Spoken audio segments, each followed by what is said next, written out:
Good day, everyone. This is student midwife Rahel from CAF University, and then I'm here today to discuss a very important obstetric topic with you. And I'm sure you have guessed it by now. That is fetal skull. Okay, so what is the importance of this skull that we have to know about it? As midwives, because mostly during labor, it is the fetal skull that presents. That's the cephalic presentation. So it is very important for us to know about this skull so as to know how to do the maneuverings when it is presenting. Okay, so the process of this skull formation is known as the intramembranous ossification. Intramembranous ossification, and it is gotten from the neural crest and the mesoderm. So this neural crest and then the mesoderm will form the neurocranium and then the viscerocranium.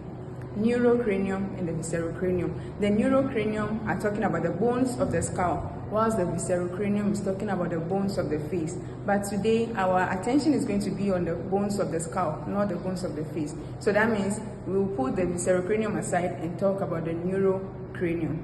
Okay, so the neurocranium is going to give us the dermatocranium and then the chondrocranium. The dermatocranium is the membranous part. It will give us some of the bones of the head. That is like the frontal bone and then the occipital bone, the frontal bone, the occipital bone. Then the chondrocranium is the cartilaginous part and is the soft part. It's going to give us like the temporal bone and then some others, and then the sphenoid bone and some other bones. Okay, so by 12 weeks of gestation, when they do scans, the parts of this fetal skull can be seen. Okay, so today we are going to talk about the bones that form the fetal skull, the measurements, the sutures, and then the fontanelles, and then the regions of the skull. Then we will first of all start from the parts of the skull. So the parts of the fetal skull are three. We have the vault, we have the face, and then the base. We have the vault, the face, and then the base.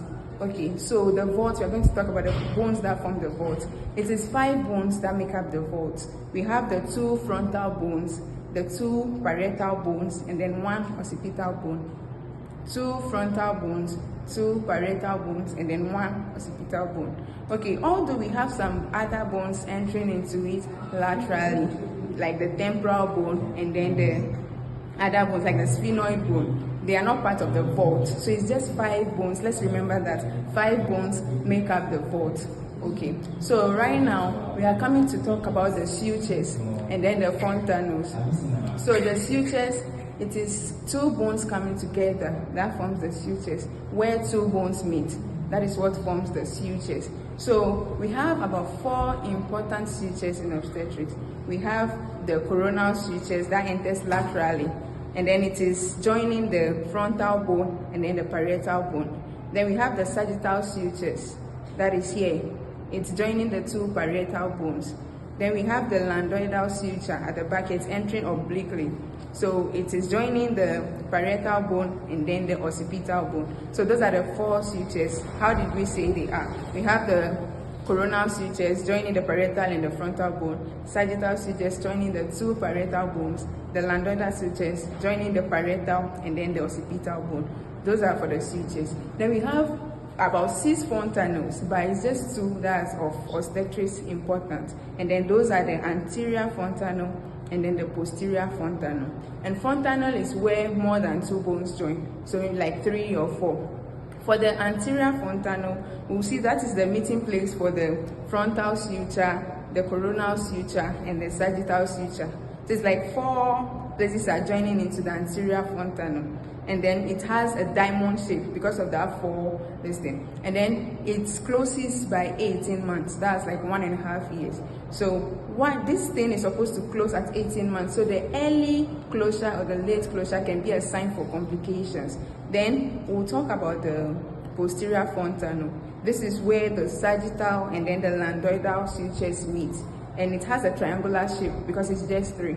And this one closes by 6 to 8 weeks. And then as I said for the anterior fontanelle, the early or the late closure of this also can be a complication. Okay, so now after talking about the sutures and then the fontanelles, we are going to talk about the regions of the skull. So we have 4 regions. We have the vertex, we have the sinciput, the vertex. Here we have the sinciput, which is also known as the brow. We have the face, and then we have the occiput. Okay, we'll take them one by one. So for the vectors, it starts from the anterior fontanel in front to the posterior fontanel at the back. That's for the vectors, this part of the skull. Then for the sinciput, it starts from the supraorbital ridges here, just above the brow, to the anterior fontanel. And that's why it's also known as the brow presentation. Then we have the face, which starts from just under the brow to the chin, face. Then the occiput, it starts from the landoidal suture in the posterior fontanel down. That's the occiput. Those are for the regions of the skull.